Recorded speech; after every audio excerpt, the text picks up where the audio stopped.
Hello friends, பார்த்தீங்கன்னா இன்னைக்கு சிறுகடை கேஸில் நம்ம முத்து என்ன பண்ணுறாருன்னா, ரிஜிஸ்டர் ஆஃபீஸில் போய் ஃப்ரெண்டுக்கு தேவையான எல்லா எவிடன்ஸும் கேட்கறக்காண்டி போகிறாரு. அங்கே ஏற்கனவே நம்ம மீனா அங்கே இருக்கிறாங்க. மீனா, நம்ம சீதா, அதே நேரத்தில் அருண் எல்லாருமே அங்கே இருக்கிறாங்க. இவங்க கல்யாணம் ரிஜிஸ்டர் பண்ணிடுறாங்க. பண்ணதுக்கு பின்னாடி முத்து அந்த ஸ்பாட்டுக்கு வராரு. ஆனால் வர இடத்துல என்ன நடக்குது அப்படின்னு பார்த்தீங்கன்னா, நம்ம மீனா சீதாவை கல்யாணம் பண்ணிட்டு, அதாவது தாலி கட்டாமல் வெறும் பதிவு மட்டும் பண்ணிட்டு என்ன பண்ணிடுறாங்கன்னா, அப்படியே ஆட்டோவில் சீதாவை ஏற்றி விட்டுறாரு அருண். முத்து அத பார்க்கல. ஆனா மீனாவ பார்த்துறாரு. "என்ன மீனா இந்த பக்கம்?" அப்படின்னு சொல்லும்போது, "நான் இந்த மாதிரிங்க, இங்க ஒரு ஃபங்ஷனுக்கு மாலை கொடுக்க வந்திருந்தேன்." அப்படின்ற மாரி சொல்றாங்க. "ரொம்ப சந்தோஷம். ஒண்ணும் பிரச்சனை இல்ல மீனா." அப்படின்ற மாரி அவர் சொல்லிர்றாரு. சொல்லிட்டு, "சரி வா நம்ம போலாம்." அப்படிங்கிறாரு. அப்படியே அவங்க கிளம்புற நேரம் பார்த்து என்ன நடக்குதுன்னு பார்த்தீங்கன்னா, அருண் முத்துவ பார்த்துறாரு. ஆனா முத்து பார்த்துட்டு என்ன நினைக்கிறான்னா, "என்ன எதுக்கு இங்க வந்திருக்கிறாப்ல?" அப்படின்ற மாரி கேட்டுட்டு, அவரே ஒரு பதில சொல்றாரு. "ஒருவேளை ஏதாச்சும் போலீஸா இருக்கனால ஏதாச்சும் இந்த ரிஜிஸ்டருக்கு ஏதாச்சும் வந்திருப்பாப்ல." அப்படின்னு சொல்லிட்டு, "நான் எங்க போனாலும் இவன நான் பார்க்க வேண்டிய ஒரு சூழ்நிலை வருது. இவன பார்த்தாவே எனக்கு பிடிக்கல." அப்படின்ற மாரி மீனாட்ட சொல்றாப்ல. மீனா அப்படியே பயந்து நடுங்குறாங்க. அதே நேரத்தில பார்த்தீங்கன்னா, அத வெளில சொல்ல முடியாமயே தவிக்கிறாங்க. அப்ப என்ன பண்றாப்புலன்னா, மீனா "நான் உனக்கு ஒரு சர்ப்ரைஸ் வச்சிருக்கேன். உன் தம்பி பாஸ் ஆனதுக்கு நம்ம இன்னைக்கு அவனுக்கு எல்லாரையும் கூப்பிட்டு ஒரு விருந்து வைக்கிற மாரி ஒரு அரேஞ்ச்மெண்ட் நான் பண்ணியிருந்தேன். அதனால நீ வா நம்ம அப்படியே சேர்ந்து போவோம்." அப்படின்னு சொல்லிட்டு கூட்டிட்டு போயிறாரு. அங்க ஸ்பாட்ல பார்த்தீங்கன்னா, அங்க மாமியா, அதே மாரி சத்யா எல்லாரும் முன்னாடி என்ன சொல்றாருன்னு பார்த்தீங்கன்னா, "இது தடாபுடலா என்னுடைய மச்சினனுக்கே நான் இவ்வளோ தூரம் பண்றேன் அப்படின்னா, அதே என்னுடைய குழந்தையாவுக்கும் நான் என்னுடைய கல்யாணத்துக்கு இத காட்டிலும் ரொம்ப சிறப்பா பண்ணுவேன்." அப்படின்ற மாரி எல்லாத்துட்டயும் சொல்லி பெருமையா, சந்தோஷமா பேசுறாரு. சீதாவும் அந்த இடத்துல இருக்காங்க. சீதாட்டயும் "வா சீதா, எல்லாத்தையும் நம்ம போய் எல்லாம் உட்காந்து எல்லாம் அரேஞ்ச் பண்ணுங்க." அப்படின்ற மாரி சொல்லும்போது, அவங்க ரொம்ப ஷாக் ஆகி ரொம்ப பயந்து போய் கிடக்குறாங்க. மீனா சீதாவுக்கு தைரியம் குடுக்குறாங்க. "எதுவும் நினைக்காத. ஒரு நாளைக்கு எப்படி இருந்தாலும் மாமாவுக்கு தெரிய வரும்போது நம்ம சொல்லிருவோம். அத பத்தி இப்போதைக்கு எதுவும் நினைச்சு கவலைப்பட்டுக்கிட்டு இருக்காத.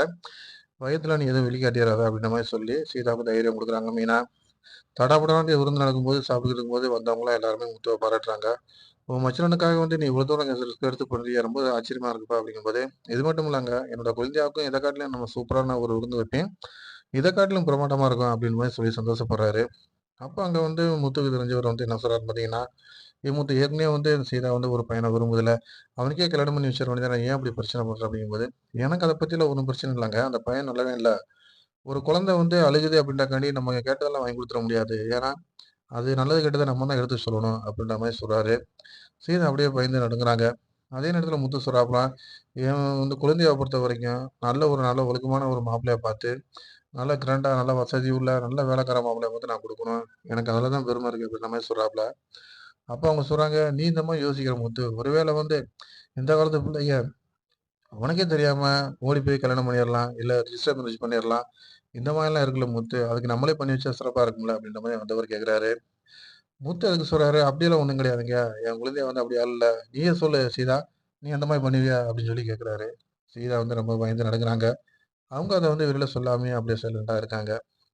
இப்படி இந்த மாரி போயிட்டு இருக்கு. அடுத்து என்ன நடக்குது அப்படிங்கிறத பார்க்கலாம். அதே நேரத்தில பார்த்தீங்கன்னா, நம்ம ரோஹிணி என்ன பண்றாங்கன்னு பார்த்தீங்கன்னா, நம்ம மனோஜ் கிட்ட சொல்றாங்க, "எதுக்கு எடுத்தாலும் உங்க அம்மா அப்படின்ற படத்த நீங்க படிச்சுக்கிட்டு இருக்கீங்க. நீங்க என்ன பத்தி கொஞ்சம் கூட யோசிக்க மாட்டீங்க." அப்படின்னு சொல்லும்போது, "நான் என்ன சொன்னேன்? நீ ஆரம்பத்துல உள்ள வரும்போதே நான் பணக்கார வீட்டு மருமக அப்படின்னு சொல்லிட்டு வந்துட்ட. இப்ப வந்ததுக்கு முன்னாடி நீ அது எல்லாமே பொய்ங்கும்போது, எங்க அம்மா கோவப்படுறதுல ஒரு அர்த்தமும் கிடையாது. அவங்க உண்மைதான் சொல்றாங்க. அவங்க கோவப்படுறதுலயும் அர்த்தம் இருக்கு. அதனால நான் என்ன சொல்றேன் அப்படின்னு பார்த்தீங்கன்னா, இந்த ரூ. 1,00,000 பணத்த நீ முத்துவ கூட்டு போய் வாங்கிட்டு வந்துரு அப்படின்றாரு. அது எப்படிங்க முடியும்? அப்படின்னு அவங்க சொல்றாங்க. அத நானே பார்த்துக்கிறேன். நீங்க கூட வந்தா வரமாட்றீங்க அப்படின்ட்டாங்க. நான் கூட வந்தா கண்டிப்பா அந்த இடத்துல பிரச்சனை தான் வரும். திருடன் எனக்கு என்ன பேச்சிருக்கு அப்படின்ற மாரி நம்ம இவரு சொல்றாப்புல மனோஜ். ரோஹினினால ஏத்துக்கவே முடியல. என்ன ஒரு எதுக்கெடுத்தாலும் முத்த நம்ம முன்னாடியே இவ்வளவு பெருமையா பேசிட்டு இருக்காரு அப்படின்ற மாரி ரொம்ப கோவப்பட்டு போறாங்க. இன்னைக்கு பார்த்தீங்கன்னா, இன்னைக்கு எபிசோட்ல ரொம்ப சிறப்பாவே போயிருக்கு. கல்யாணமும் நல்லபடியா முடிஞ்சுச்சு. ஆனா முத்துட்ட இந்த விஷயம் தெரியும்போது, முத்துனால எப்படி ஏத்துக்க முடியும் அப்படிங்கிறது தெரியல. கண்டிப்பா மீனா நல்லது பண்ணியிருக்காங்களா அப்படின்னு பார்த்தா, தங்கச்சி சைட்ல இருந்து பார்க்கும்போது அது சரியா இருந்தாலும், தன்னுடைய ஹஸ்பண்ட் விஷயத்துல இவங்க ஒரு தவறு பண்ணியிருக்காங்க அப்படிங்கிறத நம்ம எடுத்துக்க முடியுது. ஃப்ரெண்ட்ஸ், உங்க கருத்துல நீங்க கமெண்ட்ல